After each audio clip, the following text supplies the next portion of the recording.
Hello guys, welcome to SV Study. मैं हूँ शिखा। ये है हमारा पार्ट सेकंड, मध्य प्रदेश की मिट्टियाँ। इस वीडियो में हम इस टॉपिक को कंप्लीट कर लेंगे। मिट्टियों का वितरण, विशेषता एवं क्षेत्र। तो सबसे पहले हम देखेंगे जलोढ़ मिट्टी। जलोढ़ मिट्टी का मुख्य घटक क्या है? कार्बोनेट्स। जलोढ़ मिट्टी का मुख्य घटक कार्बोनेट्स है। वहीं इसमें किस चीज़ की कमी पाई जाती है? इसमें फास्फोरस, ये दिया हुआ है फास्फोरस और जैव तत्व की इसमें कमी पाई जाती है। फास्फोरस और जैव तत्व की इसमें कमी पाई जाती है। इसकी प्रकृति कैसी होती है? इसकी प्रकृति उदासीन होती है और इसका पीएच जो मान है, इसका पीएच मान 7 से अधिक होता है। इसलिए इसकी प्रकृति क्षारीय भी होती है। क्या होती है? क्षारीय। ठीक है। और अगर 7 रहेगा इसका पीएच मान तो इसकी प्रकृति क्या कहलाएगी? उदासीन। तो जो जलोढ़ मिट्टी है उसका पीएच मान 7 से अधिक होता है, तो ये क्षारीय प्रकृति रखती है और उदासीन भी। अब वहीं इसके क्षेत्र की बात करें तो इसका क्षेत्र जो है वो कहाँ है? मध्य प्रदेश, मध्य भारत साइड, उत्तर पश्चिम साइड इसका क्षेत्र है। जैसे कि आपने ये मैप देखा होगा, ये मैप है, तो ये मध्य भारत साइड कहाँ है? ये वाला जो क्षेत्र है ये जलोढ़ मिट्टी का क्षेत्र है। कौन सी मिट्टी का? जलोढ़ मिट्टी का क्षेत्र है ये। वहीं फिर हम देखते हैं इसके जिले। जिले कौन कौन से इसमें? मुरैना, मुरैना, भिंड, ग्वालियर, शिवपुरी, श्योपुर इसके प्रमुख जिले हैं। इसकी फसल कौन सी है? गेहूं, गन्ना और कपास इसकी मुख्य फसल है। गेहूं, गन्ना और कपास। फिर सेकंड नंबर पे हम देखेंगे लाल पीली मिट्टी। कौन सी मिट्टी? ये लाल पीली मिट्टी। लाल पीली मिट्टी के मुख्य घटक क्या है? लोहे के ऑक्साइड और कैल्शियम। लोहे के ऑक्साइड और कैल्शियम इसका मुख्य घटक है। वहीं इसमें किस चीज़ की कमी पाई जाती है? इसमें नाइट्रोजन और ह्यूमस की कमी पाई जाती है। किसकी? नाइट्रोजन और ह्यूमस।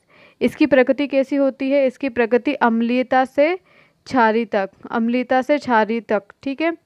तो इसकी जो प्रकृति है, इसका जो मान रहता है, इसका पीएच मान जो रहता है वो 5.5 से 8.5 तक होता है। कितना? 8.5 तक होता है। इसलिए इसकी जो प्रकृति है वो कैसी? अम्लीयता से क्षारीय तक कुछ भी हो सकती है, अम्ली भी हो सकती है या क्षारीय भी हो सकती है। ठीक है। तो ये क्या है? लाल पीली मिट्टी। फिर इसका क्षेत्र देखेंगे। बुंदेलखंड का पठार और बघेलखंड के कुछ क्षेत्रों में ये लाल पीली मिट्टी पाई जाती है। और लाल पीली मिट्टी में किस फसल की अधिकता होती है? इसका मुख्य घटक है चावल। ठीक है। चावल का देखो अपन रंग भी कर सकते हैं लाल पीला, तो चावल की इसमें क्या होती है? फसल। मुख्य फसल इसकी कौन सी है? चावल। वहीं ये कहाँ पाई जा रही थी? ये आप देख सकते हैं बुंदेलखंड का भाग, ये जो है ये क्षेत्र यहाँ, ये बुंदेलखंड में, और वहाँ चल के बघेलखंड के कुछ क्षेत्रों में ये मिट्टी पाई जाती है। ठीक है। मंडला, बालाघाट, सीधी, सतना, यहाँ साइड ये कौन सी? लाल पीली मिट्टी पाई जाती है। अब हम देखेंगे गहरी काली मिट्टी। गहरी काली मिट्टी के मुख्य घटक कौन कौन से हैं? इस मिट्टी के मुख्य घटक हैं लोहा, चूना, लोहा, चूना और अम्लीय HCl में घुलनशील तत्व। ठीक है। तो इसमें एक चीज़ याद रखना, यहाँ पे देखो आपको दी है गहरी काली मिट्टी, फिर उसके नीचे दी है साधारण गहरी काली मिट्टी, फिर छिछली काली मिट्टी, कछारी मिट्टी और मिश्रित मिट्टी। ठीक है। तो काली मिट्टी कितनी है? गहरी काली मिट्टी, साधारण काली मिट्टी और छिछली काली मिट्टी। तो इन सब में क्या चीज़ पाई जा रही है? देखो गहरी काली मिट्टी में लोहा, चूना प्लस अम्लीय HCl में घुलनशील तत्व। काय में? अम्लीय, अम्लीय HCl में घुलनशील तत्व पाए जा रहे हैं। कौन सी? गहरी काली मिट्टी में।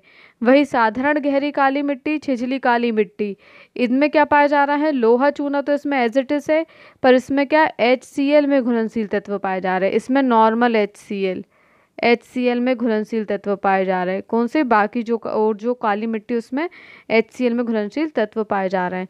तो ये चीज़ आप याद रखना कि जो गहरी काली मिट्टी है उसमें अम्लीय HCl में घुलनशील तत्व है, उसमें अम्लीय HCl में घुलनशील तत्व है।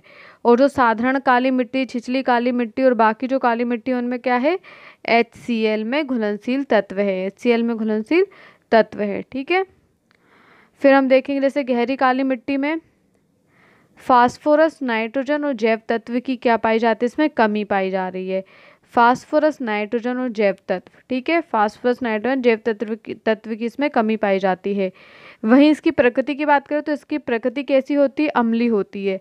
अर्थात गहरी काली मिट्टी का मान कितना होता है, 6.3 या फिर 6.4।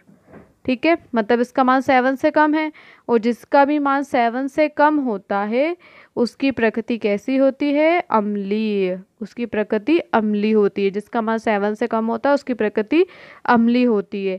तो यहाँ पे आप देखना, यहाँ पे ये जितनी भी मिट्टी दी हुई है काली के अलावा, काली मतलब गहरी काली, साधारण काली और छिछली काली, ये जितनी भी काली मिट्टी दी हुई है इन सब की प्रकृति कैसी है, अम्लीय है। क्या है, इन सब की प्रकृति अम्लीय। ठीक है, तो याद रखना, मतलब सिर्फ आपको ऊपर की 2 मिट्टियों की प्रकृति याद रखनी है, इनमें थोड़ा चेंज है, बाकी काली मिट्टी सब अम्लीय है, कछारी मिट्टी भी अम्लीय है, मिश्रित मिट्टी भी अम्लीय है।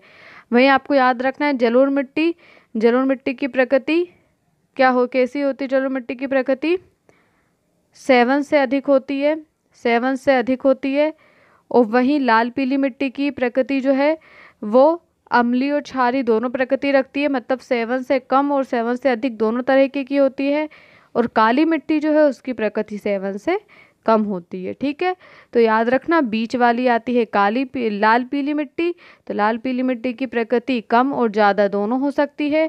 वहीं जलोढ़ मिट्टी की प्रकृति ज़्यादा होती है, और ये जो साधारण गहरी काली और काली मिट्टी जो है इनकी प्रकृति कम होती है। तो इनकी प्रकृति कैसी, अम्लीय होती है, और जलोढ़ मिट्टी की क्षारीय होती है, और लाल पीली मिट्टी की अम्लीय और क्षारीय दोनों होती है।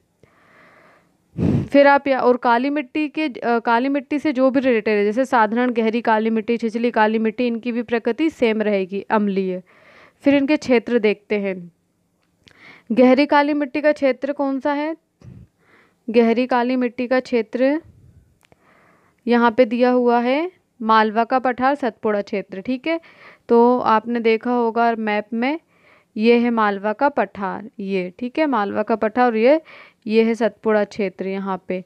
ठीक है, तो यहाँ पे कौन सी पाई जाती है, गहरी काली मिट्टी।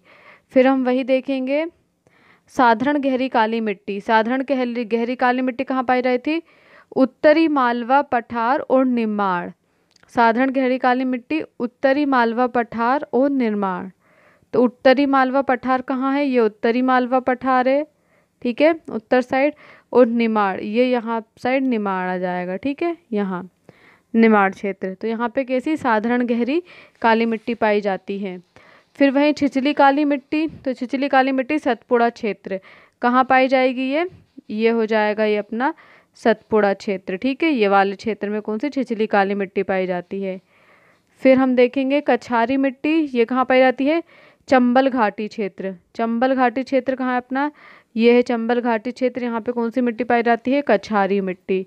फिर मिश्रित मिट्टी पठारी क्षेत्रों में, मतलब पठारी क्षेत्र जितने भी हो वहाँ पे मिश्रित मिट्टी भी पाई जाती है, जैसे टीकमगढ़, पन्ना, सतना और Rewa side.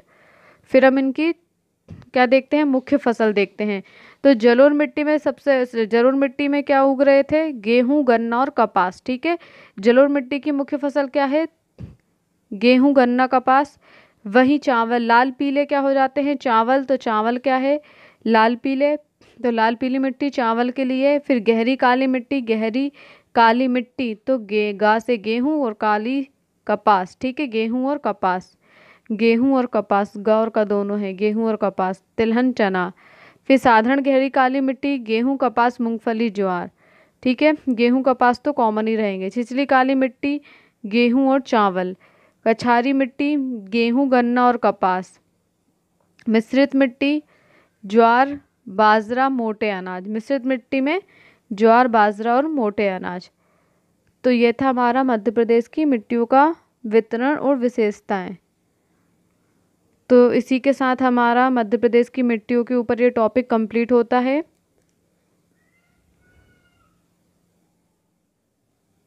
If you like my video, then please like and subscribe my YouTube channel and don't forget to share my video with your friends. Thanks for watching.